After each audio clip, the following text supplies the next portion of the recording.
नमस्कार। आज आपण ताजी मेथी व गव्हाचं पीठ वापरून अगदी खुसखुशीत आणि कुरकुरीत अशी ही मेथीची मठरी बनवतोय, जी बनवायला अतिशय सोपी आहे, अजिबात तेलकट होत नाही। त्याचबरोबर ही महिनाभर मस्त छान अशी कुरकुरीत राहते आणि चवही बदलत नाही। तर लगेच बनवायला सुरुवात करूया।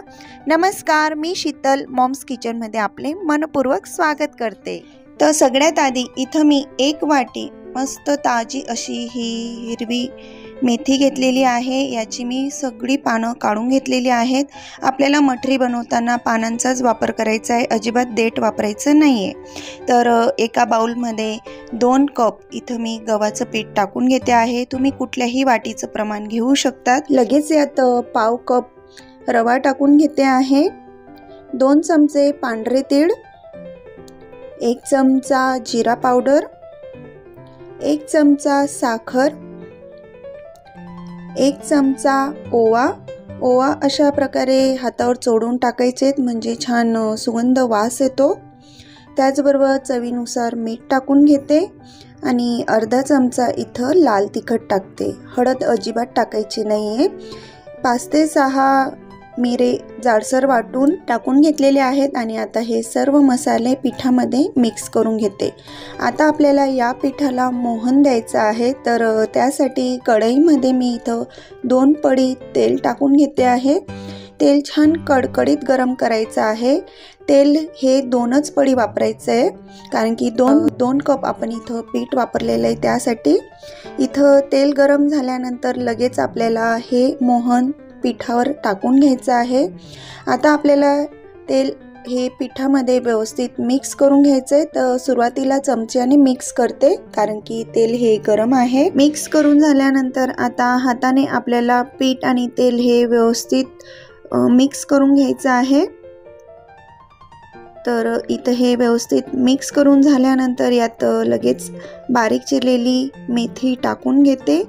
मेथी सुद्धा आपल्याला आधी पिठात मिक्स करून घ्यायची आहे, मगच यावर थोडं थोडं पाणी टाकत आपल्याला एक घट्टसर अशी कणिक मळून घ्यायची आहे। जशी आपण पुरींना कणिक मळतो त्याप्रमाणेच आपल्याला याची सुद्धा कणिक मळून घ्यायची।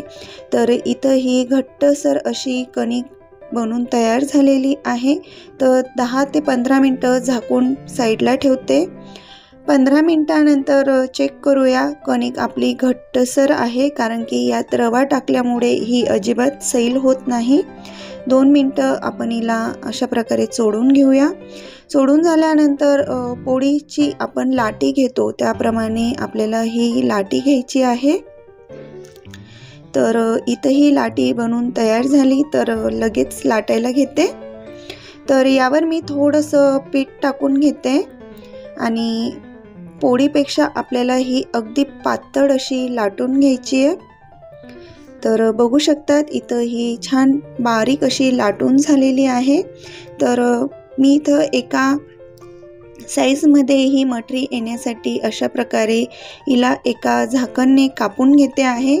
तुम्ही ग्लास किंवा डब्याचं झाकण, वाटी वापरू शकतात। याने एकसारखी ही मठरी बनून तयार होते आणि पटकन तयार होतात अशी हे पद्धत केल्यामुळे। जर तुम्ही एक छोटी लाटी घेऊन लाटणार तर त्याला वेळही खूप जातो आणि मठरीची साईज ही छोटी मोठी होते, त्यासाठी ही पद्धत वापरून बघा नक्कीच। तर इथं ही मठरी बघा एकसारखी अशी बनून तयार झाली, तर हिला मी एका ताटात काढून घेते आणि बाकीच्याही पटकन लाटून घेते। तर इथं आपले सर्व मठरी या तयार झालेल्या आहेत। तर लगेच याला तळण्यासाठी घेऊया।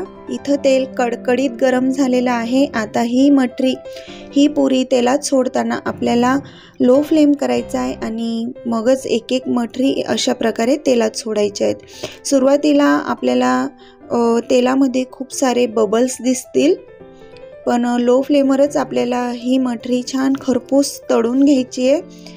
तर बघू शकतात मी चमच्याच्या साहाय्याने याला थोडी प्रेस करून घेते, म्हणजे मठरी ही वरून सुद्धा छान तळली जायला पाहिजे।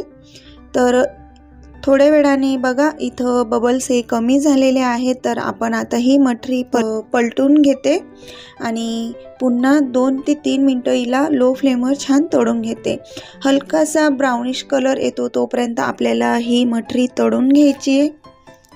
तर बघा अतिशय सुंदर असा रंग आलेला आहे या मटरीला। तर लगेच हिला प्लेटमध्ये काढून घेते। अगदी कुरकुरीत बनते आणि महिनाभर अजिबात तेलकट किंवा वास लागत नाही या मटरीला। तर बाकीच्याही पटकन तळून घेते। इथं आपल्या या सर्व मटरी तळून तयार झालेल्या आहेत। अजिबात तेलकट दिसत नाहीयेत, मस्त खुसखुशीत दिसताय। तर तुम्हाला इथं मी एक मटरी दाखवते, अजिबात बबल्स सुद्धा आलेले नाहीयेत आणि तेलकट सुद्धा दिसत नाहीये। तळ हातावर घासल्यानंतर अजिबात तेलकट दिसत नाहीये।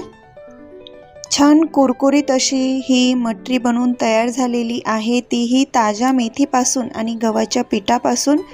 बघू शकतात अगदी क्रंची दिसते आहे। तर कशी वाटली ही रेसिपी कमेंट्स करून नक्कीच सांगा। रेसिपी आवडली मग पटकन लाईक करा आणि अशा चमचमीत रेसिपी बघण्यासाठी आपल्या चॅनलला सबस्क्राईब करून ठेवा।